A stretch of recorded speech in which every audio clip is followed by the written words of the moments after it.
गोठ्यामध्ये सगळ्यात जास्त उद्भवणारा जनावरांचा होणारा आजार म्हणजे मस्टॅटिस. मस्टॅटिस जनावरांना कोणत्या कारणामुळे होतात ह्याची कारणं बरीच आहेत, पण त्याच्यावर उपचार काय केले पाहिजेत किंवा मस्टॅटिस कोणत्या कोणत्या प्रकारचे असतात त्याच्याबद्दल जाणून घेऊ. सगळ्यात पहिला मस्टॅटिस म्हणजे काय आहे, जनावरांच्या कासेमध्ये दुधाची ऍसिडिटी वाढते आणि ती ऍसिडिटी वाढण्यासाठी त्याच्यामध्ये काही जीवाणू जातात आणि ते दूध फाटतं आणि फुटलेलं दूध पिळल्यानंतर जे असं तारेसारखं बाहेर पडतं त्याला मस्टॅटिस म्हणतात. याच्यामध्ये दोन प्रकार आहेत, एक आहे क्लिनिकल मस्टॅटिस, दुसरा आहे सब क्लिनिकल मस्टॅटिस. आता आमच्या गोठ्यामध्ये या जनावराला मस्टॅटिस झालेलं कालच आम्हाला संध्याकाळी समजलं. परवा सकाळीपर्यंतचं दूध व्यवस्थित होतं, सकाळी फक्त वैरण कमी खाल्लं आणि संध्याकाळी त्याला मस्टॅटिस झालेलं आहे आम्हाला समजलं. मस्टॅटिस मध्ये दोन प्रकार मी जे तुम्हाला सांगितले, त्याच्यामध्ये सब क्लिनिकल मस्टॅटिस आणि क्लिनिकल मस्टॅटिस. क्लिनिकल मस्टॅटिस मध्ये तुम्हाला मस्टॅटिस झालेलं दूध थाण्यातून पूर्ण तुम्ही पिळून काढू शकता, तुम्हाला कळतं आणि त्यानंतर तुम्ही तुमचे उपचार करू शकताय.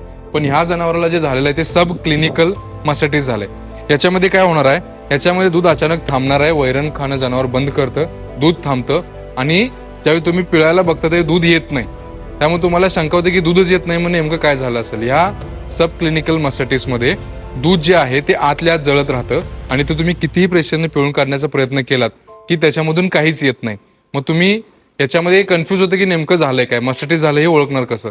पण ज्यावेळी पिळून काढल्यानंतर त्यामध्ये पाणी येतं थोडं आणि त्यानंतर तुम्ही बघितलात की ट्रीटमेंट सुद्धा आम्ही त्याची केलेली आहे. म्हणजे ट्रीटमेंटमध्ये काय करायचं तर आम्ही झेंटामायसिन तिच्या टिट्स मध्ये दिलंय निडल थ्रू, आणि तिला इंजेक्शन देताना मॉक्झल आणि विटॅमिन AD3 जे दूध वाढवायला किंवा दूध खाली कासे सोडायला प्रमोट करतं. त्यामुळे तुमच्यामध्ये सुद्धा जनावराला कोणती मस्टॅटिस झाली हे पहिलं कन्फर्म करून घ्या आणि त्या पद्धतीने ट्रीटमेंट केला तर तुमचं जनावर 2 ते 3 दिवसामध्ये रिकवर होऊ शकतं.